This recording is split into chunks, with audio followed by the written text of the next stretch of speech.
What's going on, Bengals fans? Stone Shields on hand for another edition of Bengals Breakdown. And coming up on today's show, we're going to be spending a lot of time talking about Jaire Alexander. We've speculated about Green Bay perhaps making a move with Alexander, either cutting him or, in fact, trading him.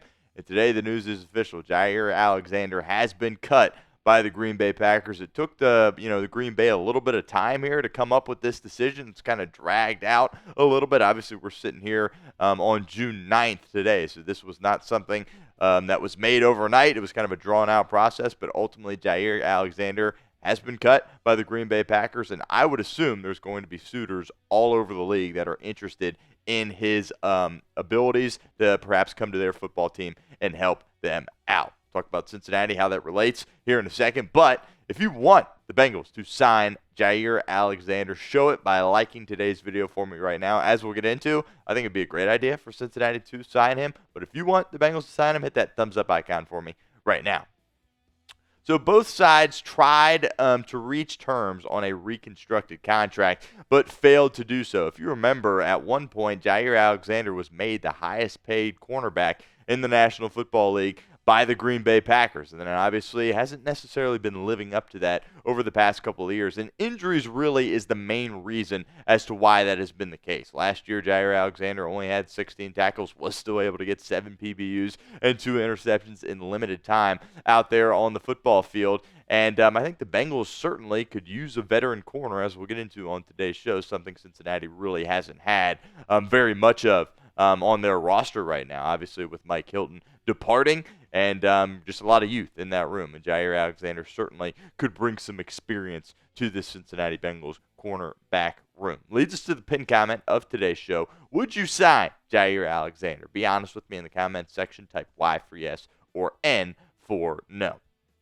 As I was referring to, having lots of trouble staying on the football field. The past 2 years, only playing 7 football games. Was able to play 16 in 2022, but then only 4 games in 2021. But when he's been out there, he has still been really, really good for the Green Bay Packers. Now, obviously, there's some off-the-field stuff with Jaire Alexander. This is a guy that has been known to do some, perhaps selfish things, some crazy things. I remember the one story where he went out there for the coin toss. He wasn't even supposed to be out there, and then he messed up what the call was supposed to be. That's just that's something Germaine Pratt would do, right? That's just completely unprofessional in that regard there. But hopefully that kind of stuff will get cleaned up if Jaire Alexander were to come to Cincinnati. And as I mentioned at the top, I would imagine there is going to be a ton of teams across the league that have interest in bringing Jaire Alexander in. Again, was one of the best. At one point was the best cornerback in the National Football League. I think that was pretty clear, at least to me it was. And he's still relatively young as well. This isn't like some guy that's, over the hill. Now, obviously, with the injuries, could that affect his performance out there on the football field? Sure. But I would imagine there's going to be a ton of teams that have interest in him. Now, is Cincinnati going to be one of them? I don't know. We'll see, right? The Bengals don't usually kind of make these kinds of splashy moves, right, with big-name guys like Jaire Alexander, but perhaps they could be interested in bringing him in to certainly help boost their cornerback room at this point, provide some more just experience in that room, which I think is really something that they need at this point. And Alexander certainly could be a guy in mind for Cincinnati. We'll continue with our show here in a second, but do want to give a shout-out to our friends over at Fanatics. Let you guys know that these Bengals T-Shirt hoodies are on sale. You can go get them, chatsports.com/Bengals Hoodie T-Shirt / We'll put that link in the comment section and the description of today's show. And really cool hoodies, obviously. Short sleeve. You can wear them in the summer, but they do have a hood up as well, and they're on clearance as well. I believe they're like $20 off here at this point. So really encourage you guys to go over to Fanatics, check them out. One more time for you guys, chatsports.com/Bengals Hoodie T-Shirt. Let's be very clear. He's not a perfect cornerback anymore. A couple of years ago, sure, he was. But there's a reason why he is available here as we sit here in the middle of June, right? Great players don't tend to be available this time of year. Obviously, the Packers had a decision to make. They kind of went back and forth on what to do. Was he living up to the contract that they had given him? No, in large part because of the injuries. But, there's a reason why he's being made available here at this point. I want to be completely honest with you. I would absolutely love to have Jaire Alexander on this Cincinnati Bengals roster. I've been pushing kind of the narrative, hey, Cincinnati needs to add a veteran cornerback, and I just don't feel good about the room that they have in place right now. It was a weak point on your football team last year, and you're running it back with the exact same room. Obviously, you have a new defensive coordinator in Al Golden, but is that going to completely change the trajectory of what you have at that cornerback spot? I don't necessarily think so. I do wonder what the cost would be, right? Obviously, when you're talking about the Cincinnati Bengals, that is always a problem, right? Is he going to be expensive? Yeah, I mean, he's going to be relatively expensive, right? How expensive is he going to be? I honestly have no clue. But Cincinnati, at this point, they're already dealing with what they're dealing with Trey Hendrickson. By the way, as we'll get into at the end of today's show, Germaine Pratt was released. That opens up a little bit of money as well. But cost always going to be an issue with Cincinnati. Cheap organization, let's just say it how it is. Would be certainly a little bit surprising if they went out on a limb and paid a guy like Jaire Alexander a lot of money. And as I mentioned, he can be problematic, right? I mentioned the story there with the coin toss, right? You've seen him do some selfish stuff before out on the football field. He's talking crazy. He's talking at all times. Kind of need that in the corner, but he definitely toes the line of, okay, maybe that's a little bit too much when you're talking about Jaire Alexander. But he does compete. He competes his butt off when he's on the football field. There was some questions in Green Bay about, hey, maybe he should have been able to come back a little bit sooner with some of these injuries and was kind of sitting out. I don't know if there's a toughness issue there, but when he's on the football field, he is giving it his all at all times. And the Bengals don't shy away from these types of players, right? We've seen guys, that are, problems be brought into this organization and or stick around. The most latest example, of course, Jermaine Burton. The Bengals are holding on to him after all of his actions this past year, offseason. And in the past, Vontaze Burfict, certainly a guy that had a lot of question marks. Pac-Man Jones was on the Bengals forever. He just got arrested again last week. So they're okay with this kind of stuff. They've shown that in years past. And as I mentioned, you don't have a true veteran corner on your football team. And I think that's very important considering the status of what your room looks like here at this point.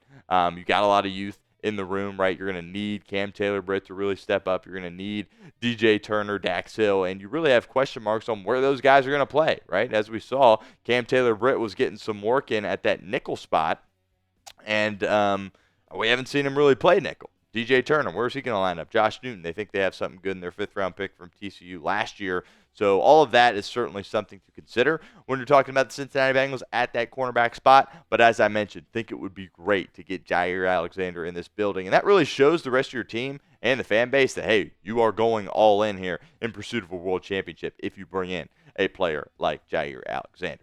Now, I understand that the likelihood of this happening is not very high, as we're talking about the Cincinnati Bengals. But I believe the answer to this question is greater than zero. All right, what do you think the percent chance the Bengals sign Jaire Alexander is? Sound off for me in the comment section. Again, I think it's greater than zero here. I think sometimes, we talk about stuff on the show, and it's like, yeah, there's no way that's going to happen. I think a signing of Jaire Alexander is interesting and should be noted. Now, the Bengals aren't going to overpay for him. We know that. But I definitely think they should have interest in bringing him in. We'll see ultimately if that happens. I want to close out today's show talking about Germaine Pratt. The Bengals have officially released linebacker Germaine Pratt, and it's unfortunate, I think, that it took this long to happen, right? Now, I get he requested a trade months ago, and I get Cincinnati trying to find a trade partner. But it became very clear very quickly that a team wasn't going to trade for Germaine Pratt, knowing that, hey, Cincinnati probably is ultimately going to cut him. We don't need to give up anything in terms of compensation to acquire Germaine Pratt. And all he was able to do for this organization, he was a captain last year, right? All he has ever done is work his butt off and do great things. The playoff runs, how great was he in the playoff runs? He was unbelievable. Were the past 2 years his best? No, absolutely not. Did he contribute in large part to how bad that defense was? Yeah, sure, absolutely. But I think Germaine Pratt deserved a little bit better, right? I think he should have been let go a little bit earlier on. Everybody, of course, remembers the play that he made against the Las Vegas Raiders in the 2021 NFL playoffs en route to the Super Bowl, right? If he doesn't make that play, I mean, shoot, could they get into the end zone and score there on that fourth down? Yeah, probably not. But the fact that he was able to seal it, come up at a huge moment, bring a playoff win back to the city of Cincinnati. He is forever a Bengals legend for that moment. I feel like they could have treated him a little bit better on his way out the door, and obviously the Bengals are going to get some money here. They're going to clear $5.6 million in cap space with this release of Germaine Pratt. That could go a lot of ways. Could go to a guy like Jaire Alexander. Could perhaps factor into a Trey Hendrickson contract as well. So this was a move that was inevitable. Cincinnati finally made it. I would have liked to see it made a little bit sooner because it's very clear. You drafted 2 linebackers, right? There was no way you were going to keep Germaine Pratt. Obviously, at this point, Indianapolis is at the top of the line when you're talking about potential landing spots for Germaine Pratt with the connection there with Lou Anarumo. But he's going to land on a football team, and I think he'll probably be a starting linebacker on a football team as well. But his time here in Cincinnati has, in fact, officially come to an end. Make sure you guys hit that sub button if you haven't done so already. It's youtube.com/BengalsTV. We will be here all off season long and plenty of mandatory minicamp coverage to bring to you guys as well. Don't miss out. Hit that sub button for me right now.